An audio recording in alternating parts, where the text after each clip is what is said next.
This is the Castle La Roche, and privately owned, but built on top of this rock, obviously.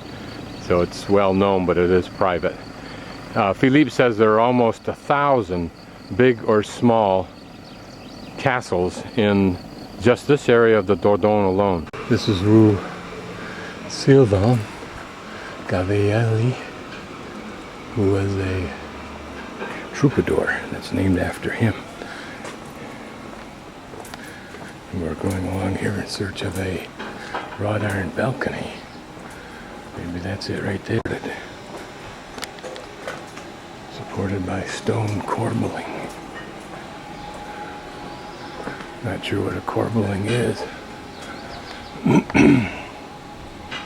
if it has anything to do with the rock underneath that part of the little deck, somebody could have gotten killed. Anyway, here it is. This may be corbelling, I don't know. Nice chunk of iron lamp support there. And now we'll turn right here to Rue d'Alboussay.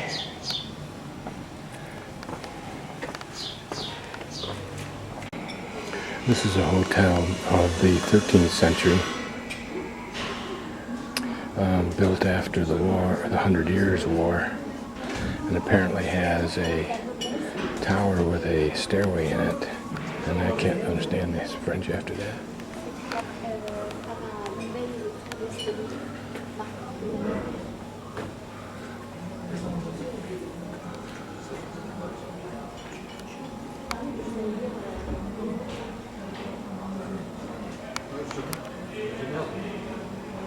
Looks like this restaurant is an old building too.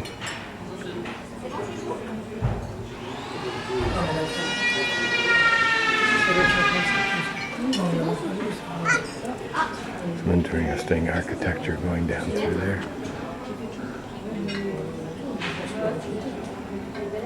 Directions suggest this is the Presidial, Rue de la Presidial.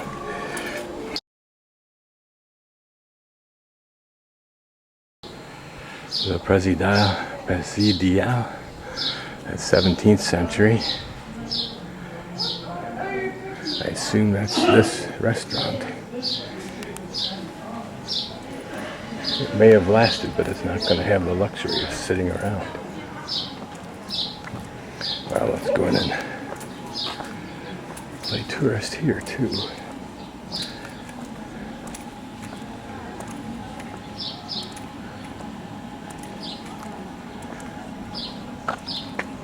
It's an interesting structure.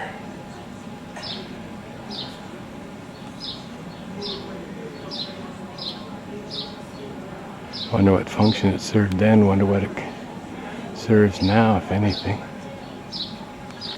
Beautiful flowers in these grounds.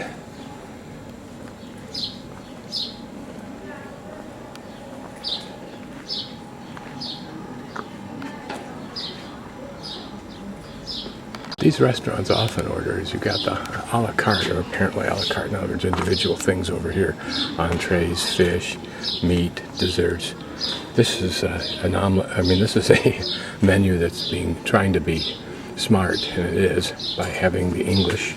You can see fried scallops with garlic cream and broccoli puree, so that you can understand what you might want to order. But then also they will have individual menus that are already laid out. 26 euro, 32 euro, 40 euro, and it already is prescribed with some choices within the description.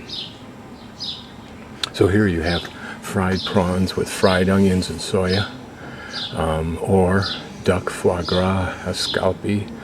Still have to translate that for me. McDonald's doesn't serve those kind of things, with sweet and sour sauce, blah, blah, blah, blah, blah.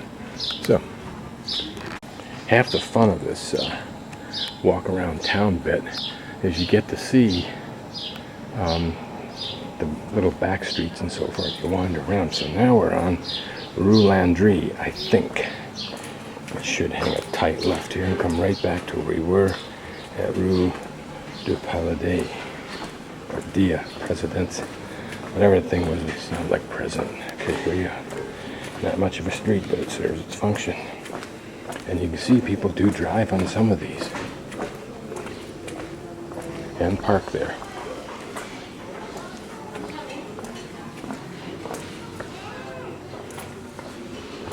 Okay, now we're going right on. I think these are the stone roofs that they refer to on Rue Presidial. Descending the roof any long. And here's the octagonal tower they spoke about. It's relatively small. It would be hard to miss unless you, hard to see unless you were looking for it. Homes with their steep roofs are 15th and 16th century buildings. In other words, about 1492 when Columbus got here, these were either being built or had been built, or were soon to be built. And the last item on this street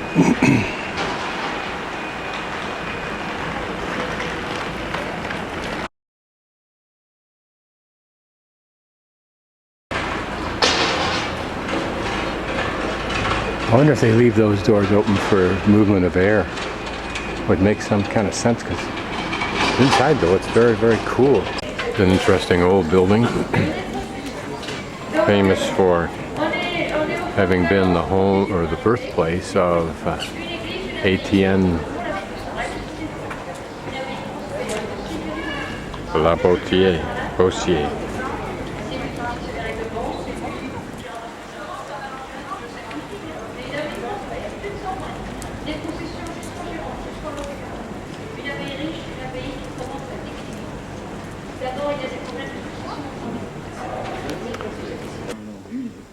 This is in the little square number 10. I have no clue as to what the place is really.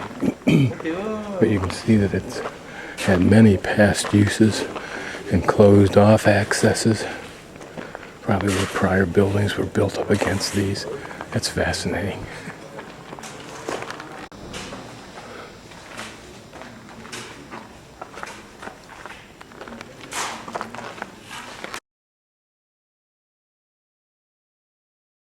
What is here is an artist's workshop and an exhibition place, apparently.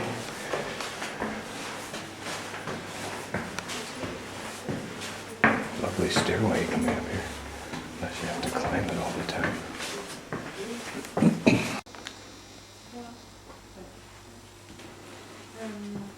Par exemple, là, par contre, il faut que je fasse un peu plus foncé que ça, mais c'est déjà dans ces couleurs-là un peu plus...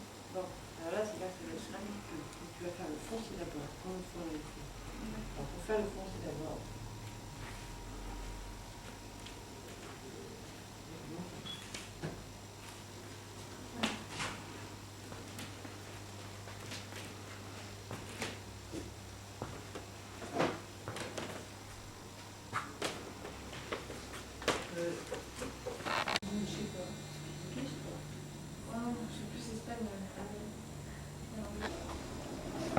This looks like one of the 18th century or 17th century kind of rooms you'd see in, not the palaces, it seems later than that.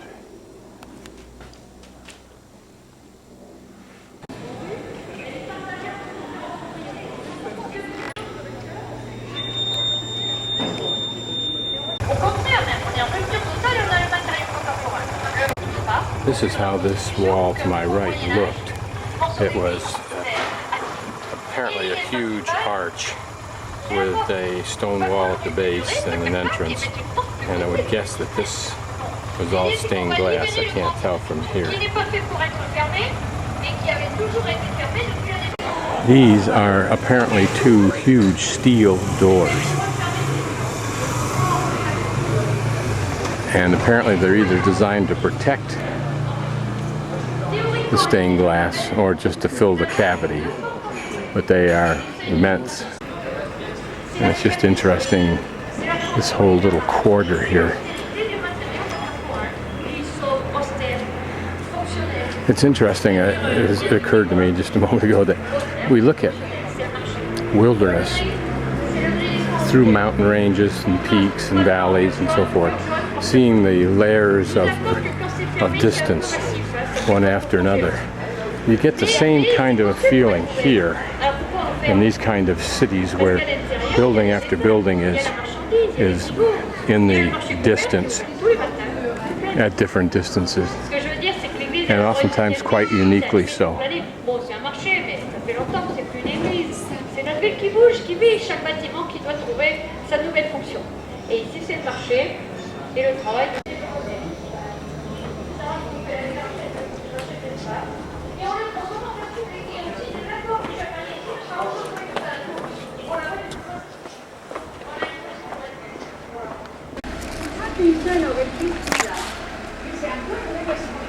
For whatever the reason, there was destruction in this church, and the steeple and all of that was removed, except for what we see here, including a few gargoyles.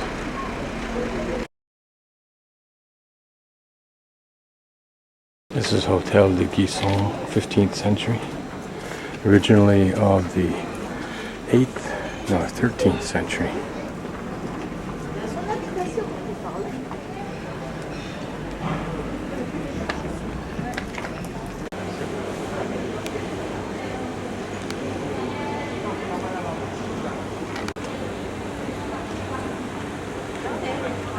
Again, it's fascinating to look down through these corridors of old three-story buildings.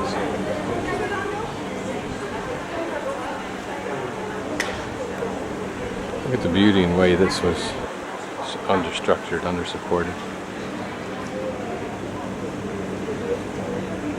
And the stone roofs. Bet they don't have earthquakes around here.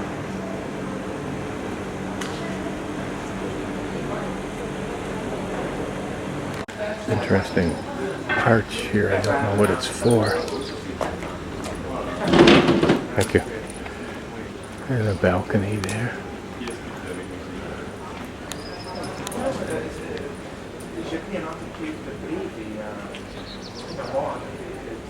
Another artifact of unknown nature. There's no area. It's because we haven't used it for pumping.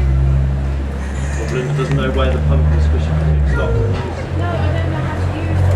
Well, this is not the easiest. This is trying.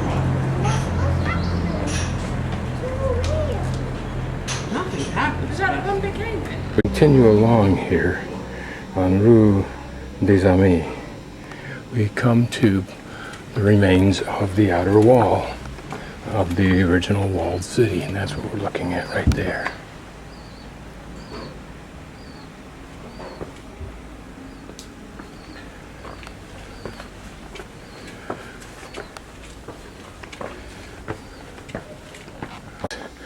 Tucked away absolutely everywhere.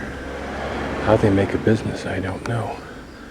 It may well be since 9/11 they don't.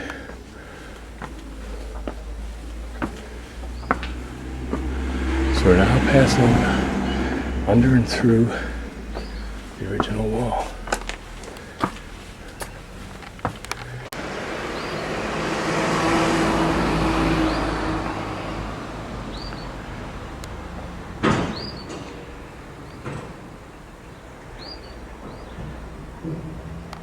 Those are the remains of the steps leading to the sentry wall.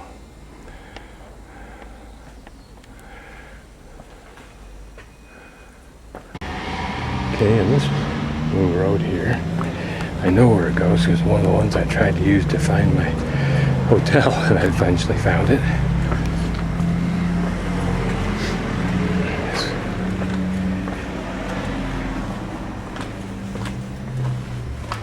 In theory, should lead to another breach in the wall, but perhaps the wall is gone here. There's the church whose steeple was destroyed by some kind of aggression.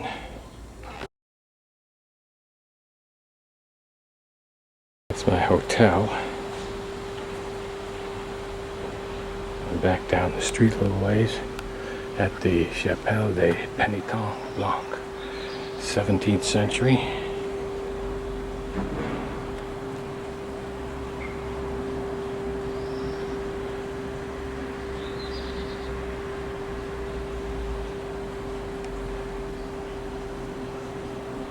The beautiful Baroque portal is the only ornament of the church of the Recollects of the Chapelle de Penitents Blanc of the 19th century. Before 1970, after 1970, she was a museum of sacred art.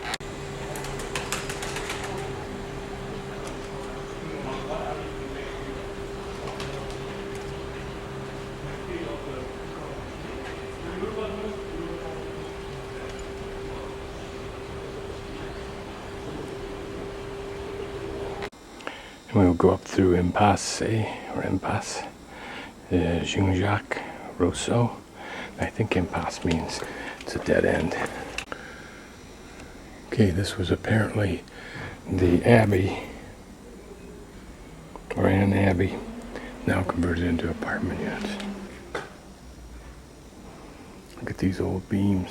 Look at the old sewer system. The street I'm looking for, but presumably the wall ran right through here somewhere between here and that street, but I can't see where it might have been, so perhaps it was all ripped down at some point except for a few parts that remain for whatever the reason. I think this is the high arch they're talking about over this road.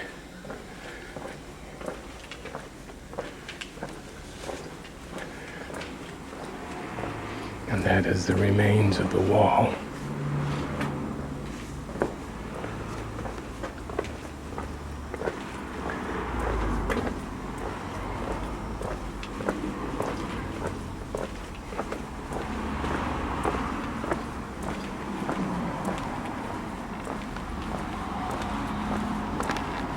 Okay, and going through this arch here, this was one of the gateways, and it's protected by a tower. I think it's supposed to lay on my left or right. And the area where the road is, or where I'm walking, was once a dry moat.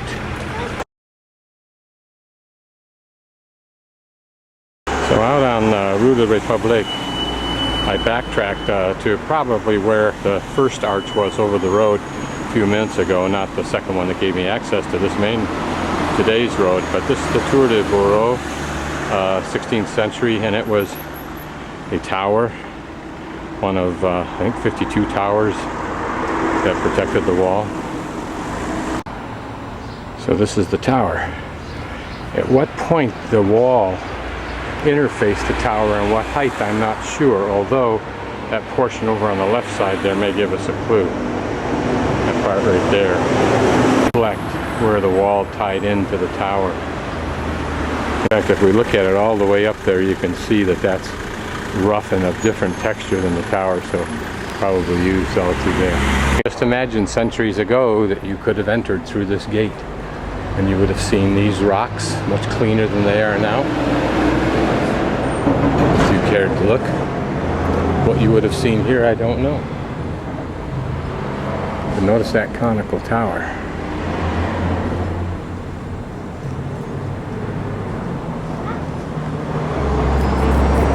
A more modern tower than the 18 towers that originally protected the wall. Many of these homes on Rue des Trois Coulisse are supposed to be very, very old. Well, they look old.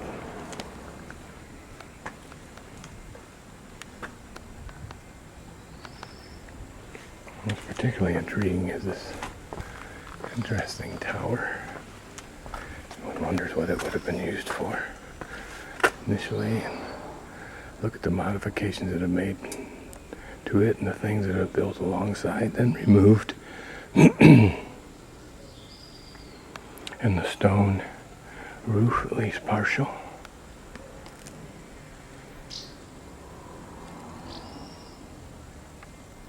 With wood lintels, although they may have been built in at a later time. Don't know.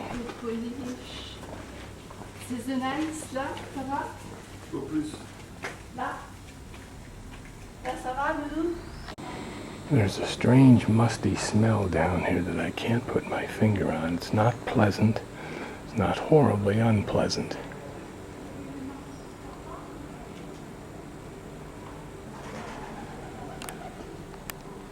It's interesting these little restaurants can even survive down these little backwaters where you just don't see them. Although that is what I'm looking for, so people on the tour will see this. This is Rue de Cordille. I'm now back at Rue de La Boétie. I don't know how you pronounce that. I think they pronounced it in England, but it doesn't pronounce at all like it looks. And here is the balcony of someone. The house of Vienne or Melville.